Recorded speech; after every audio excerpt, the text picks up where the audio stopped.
Next question है आपका और टॉपिक है इन्वेस्टमेंट फ्लक्चुएशन रिजर्व। यहाँ पर लिखा है ABC sharing profit and losses in the ratio 4:3:2, decide to share profit and losses in the ratio 2:3:4 with effect from 1st April 16. Following is an extract of their balance sheet as 31 March 16. liabilities, assets, amount. Investment fluctuation reserve 54,000 और investment है 6 lakh. First case, there is no other information. Second, if the market value of investment 6 lakh. Third case, if the market value of investment 5,91,000. Fourth case, if the market value of investment 5,28,000. Fifth case, if the market value of investment 6,60,000. Important question है ये, ध्यान से देखेंगे आप इस question को। सबसे पहला केस है if there is no other information, accounting treatment करना है इन्वेस्टमेंट फ्लक्चुएशन रिजर्व का। अब यहाँ पे क्या लिखा है पहले केस में, if there is no other information, कोई इन्फॉर्मेशन नहीं है यहाँ पर, तो आप क्या करेंगे, जो इन्वेस्टमेंट फ्लक्चुएशन रिजर्व है वो लायबिलिटी में लिखा हुआ है और लायबिलिटी में है तो वो क्रेडिट है, और जब उसे बांटेंगे तो उसे डेबिट कर देंगे। तो एंट्री होगी investment fluctuation reserve account debit to A's capital to B's capital to C's capital. इस 54,000 को बांटा जाएगा 4:3:2 के रेशो में, तो ये आ जाएंगे आपके 24,000, 18,000 और 12,000। सेकंड केस है कि market value of investment 6 lakh है। अब बच्चों इन्वेस्टमेंट भी आपको एसेट्स में 6 लाख का गिवन है और केस में भी आपको दिया है कि market value of investment 6 lakh है, यानी कि हमें ना तो प्रॉफिट हुआ ना लॉस हुआ, तो जो रिजर्व दिया है वो एंट्री हो जाएगी investment fluctuation reserve account debit to A's capital to B's capital to C's capital, यानी यही सेम एंट्री दोबारा से हो जाएगी। थर्ड केस है मार्केट वैल्यू ऑफ इन्वेस्टमेंट 5,91,000 है। आपका जो एसेट्स में इन्वेस्टमेंट दिया है वो 6 लाख है और थर्ड केस में जो इन्वेस्टमेंट लिखा है वो 5,91,000 है, यानी कि 9,000 रुपये का हमें लॉस हुआ। अब जो 9,000 का लॉस हुआ है वो इन्वेस्टमेंट फ्लक्चुएशन रिजर्व से लिया जाएगा जो कि 54,000 का था, तो उसमें से 9,000 रुपये जब चले गए तो कितने रह गए, 45,000। तो ये 45,000 को ABC में डिस्ट्रीब्यूट कर दिया जाएगा 4:3:2 में, यानी 45,000 का 4/9 20,000 और 45,000 का 3/9 15,000 और 45,000 का 2/9 10,000। तो यहाँ लिखेंगे investment fluctuation reserve account debit 54,000 to investment 9,000 और बाकी जो अमाउंट बच गया है यानी कि 45,000 ये डिस्ट्रीब्यूट कर दिया और ये अमाउंट आ गए, यानी to A's capital to B's capital to C's capital. Fourth case में लिखा है if the market value of investment 5,28,000 और आपका जो इन्वेस्टमेंट था वो 6 लाख का था। 6 लाख में से 5,28,000 माइनस करेंगे तो ये बचता है 72,000।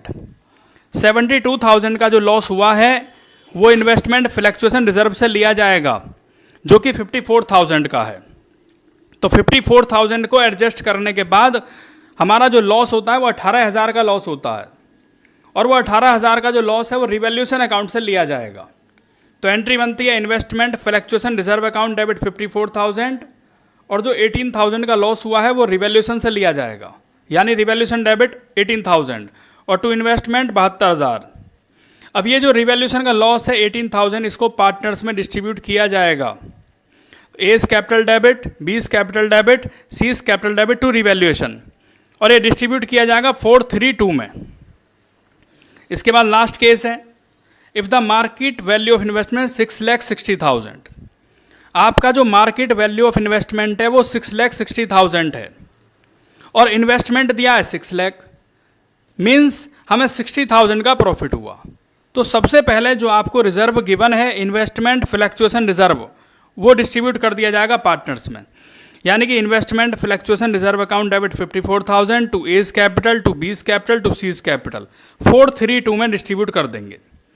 इसके बाद आपको प्रॉफिट हुआ यहाँ 60,000 का, तो उसके लिए एंट्री होगी investment debit to revaluation. Profit के केस में रिवैल्यूएशन क्रेडिट हो जाएगा, 60,000। अब इस रीवैल्यूएशन के प्रॉफिट को पार्टनर डिस्ट्रीब्यूट करेंगे किस रेशो में, 4:3:2 के रेशो में ही। तो एंट्री होगी revaluation account debit to A's capital to B's capital to C's capital, और 60,000 को डिस्ट्रीब्यूट कर दिया जाएगा। जो अमाउंट आता है 26,667, 20,000, 13,333, 13,333। तो ये क्वेश्चन आपका कंप्लीट हुआ यहाँ पर।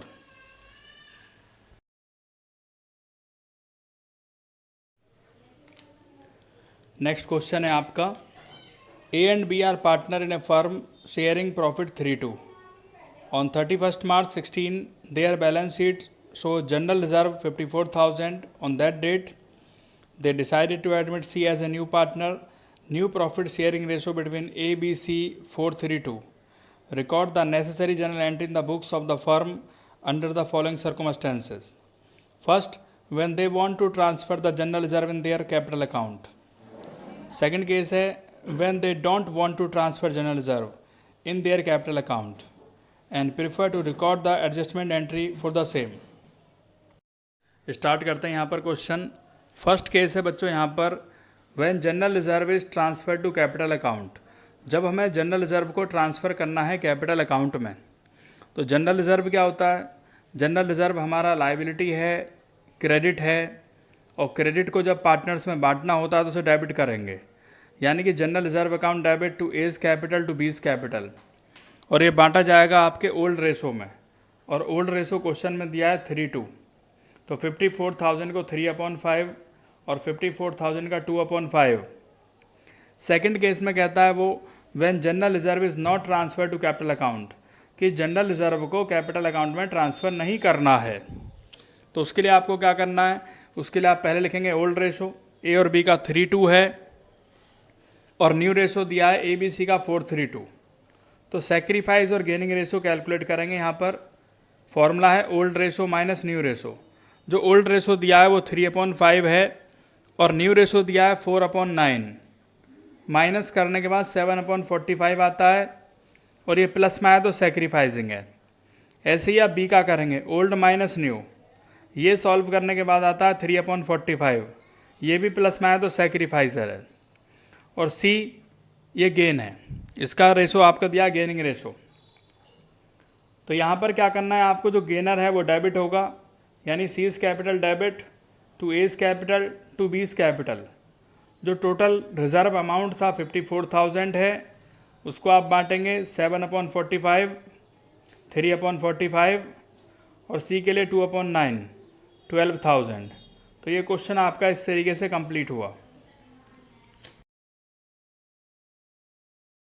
नेक्स्ट क्वेश्चन है, X Y Z are partner sharing profit and losses in the ratio 7:5:4। Their balance sheet as at 31st March 16। Liabilities amount, assets amount. Capital account X Y Z 2 lakh, 1,50,000, 1,20,000।